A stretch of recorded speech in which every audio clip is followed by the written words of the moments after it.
Sobat Sudin sekalian, rumah makan Padang adalah tempat khas makanan Padang yang dapat ditemui dimanapun. Perpaduan nasi putih dengan aneka lauk yang diolah bersama santan ini sungguh menggugah selera siapapun. Salah satu lauknya pernah dinobatkan oleh CNN sebagai makanan terlezat di dunia pada tahun 2011 silam.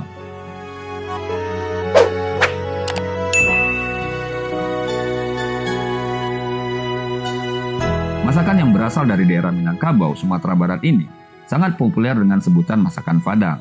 Walaupun faktanya ada juga masakan dari daerah sekitarnya yang disebut dengan masakan Padang, seperti Bukit Tinggi, Solok, Padang Pariaman, hingga Payakumbuh. Bagaimana dengan sejarah rumah makan Padang ini? Dan bagaimana perjalanannya yang sudah eksis sejak zaman kolonial? Nah, sebelum kita lanjut, jangan lupa buat subscribe, like, dan komen di video kami. Apapun komen sobat sekalian, sangat penting untuk perkembangan channel ini. Terima kasih.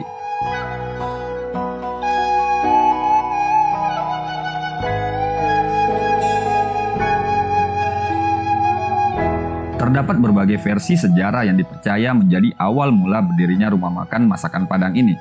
Salah satunya hasil penelitian oleh Surya Suryadi, dosen dan peneliti dari Universitas Leiden di Belanda.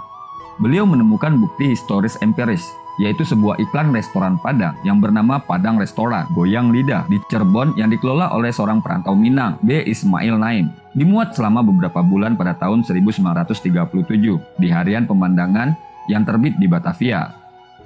Pada masa itu, perantau dari Minang memakai istilah Padang Restoran untuk menyebut masakan Minangkabau yang mereka jual. Hal ini juga menunjukkan kebiasaan masyarakat Minang untuk merantau ke Pulau Jawa sambil membawa resep masakan Padang andalan mereka. Nah, meskipun telah melegenda sejak dahulu, mulanya hanya orang-orang tertentu atau saudagar kaya saja yang dapat menikmati masakan Padang. Masyarakat yang memiliki status sosial lebih rendah memilih menikmati masakan Padang di rumah masing-masing dengan cara dibungkus. Sebagai bentuk solidaritas, pemilik rumah makan Padang umumnya akan dengan sengaja memberi lebih banyak lauk dan nasi bagi masyarakat Indonesia yang membeli, sehingga mereka dapat menikmati makanan tersebut bersama anggota keluarga masing-masing. Nah, hal ini jugalah yang menjadi asal-usul bahwa membeli masakan Padang dengan cara dibungkus akan mendapatkan lebih banyak nasi dan lauk jika dibandingkan dengan makan di tempat.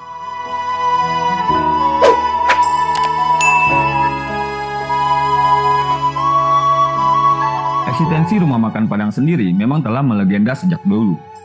Salah satu dokumentasi rumah makan Padang menunjukkan bahwa mulanya rumah makan Padang didirikan di bawah sebuah tenda, mirip seperti penjual nasi kapau tradisional di Bukit Tinggi.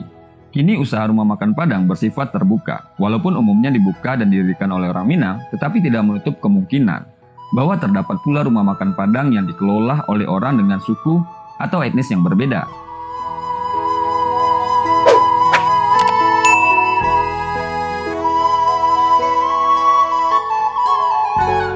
Evolusi rumah makan Padang telah membawanya jauh dari ranah Minang. Rumah makan ini kini hadir di berbagai penjuru dunia.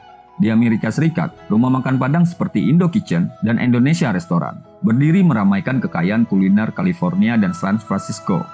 Di Australia juga terdapat berbagai rumah makan Padang yang digemari oleh warga setempat. Salah satunya adalah restoran Pondok Buyung yang didirikan sejak tahun 1991 di Sydney. Rumah makan Padang juga telah melalang buana hingga ke Malaysia, Qatar, Tiongkok, dan berbagai negara lainnya. Ia turut membawa sejarah Indonesia di dalamnya, menjadikannya bukan hanya menu santap biasa, namun juga makanan yang kaya akan cerita.